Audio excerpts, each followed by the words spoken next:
Hello viewers, আসসালামু আলাইকুম। আমি আপনাদের সামনে ছোট্ট একটি টিপস নিয়ে হাজির হলাম। এই টিপসটি ফলো করলে আপনারা জানতে পারবেন কীভাবে আপনার মোবাইলে গরম হওয়ার থেকে রক্ষা করবেন। আমরা কিন্তু মোবাইল যখন কিছুক্ষণ ব্রাউজিং করি বা ইন্টারনেট চালানোর গেলে কিছুক্ষণ পরেই কিন্তু আমার মোবাইলটি গরম হয়ে যায়, অথবা মোবাইলটি চার্জে দিলে কিন্তু দেখা যায় কিছুক্ষণের মধ্যেই কিন্তু মোবাইলটি গরম হয়ে যায়। কিন্তু এই অপশনটি আপনি যদি চালু করেন তাহলে কিন্তু আর আপনার মোবাইলটি গরম হবে না, বরং হ্যাং করবে না। চলুন শুরু করা যাক। তার আগে যদি আপনি আমার চ্যানেল নতুন হয়ে থাকেন অবশ্যই সাবস্ক্রাইব করে রাখবেন, পাশে থাকা বেল আইকনটি বাজিয়ে দেবেন। তো আমি প্রথমে আমার মোবাইলের সেটিং অপশনে চলে যাব। সেটিং অপশন যাওয়ার পরে আমার ডেভেলপার অপশনটি ওপেন করব। যদি যাদের ডেভেলপার অপশনটি ওপেন নাই তারা অ্যাবাউট ফোনে চলে যাবেন। এখানে যাওয়ার পরে দেখতে পাবেন এখানে বেসমেন্ট অ্যান্ড কার্নেল, এখান থেকে দেখছেন বিল্ড নাম্বার। এই বিল্ড নাম্বারে যদি আপনি পরপর 7বার যদি ক্লিক করেন তো আপনার ডেভেলপার অপশনটি ওপেন হয়ে যাবে। তো আমার ডেভেলপার অপশনটি ওপেন করা আছে, আমি এই জন্য ব্যাকে চলে যাব।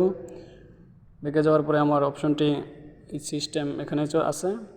তো এখান থেকে এই দেখতে পাচ্ছেন ডেভেলপার অপশন। তো ডেভেলপার অপশনে যাওয়ার পরে আমি স্ক্রল করে একটু নিচে চলে যাব।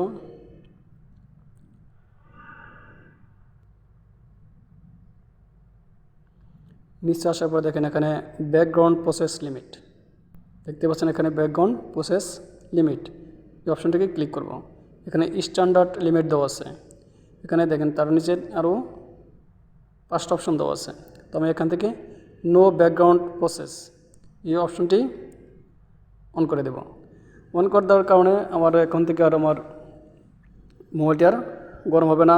আমার আমি যে অ্যাপসটি ওপেন করি না গে আমি কিন্তু এটা ব্যাকগ্রাউন্ডে আর এটা প্রসেসিং করবে না, না করার কারণে কিন্তু এটা আমার মোবাইলটি আর গরম হবে না। তো আপনি এই একটি অপশন চালু করে কিন্তু আপনি মোবাইলটি গরম হওয়া থেকে রক্ষা করতে পারবেন। তো আমার ভিডিও যদি ভালো লাগে অবশ্যই সাবস্ক্রাইব করে রাখবেন, এর পাশে থাকা বেল আইকনটি বাজিয়ে দেবেন। ধন্যবাদ।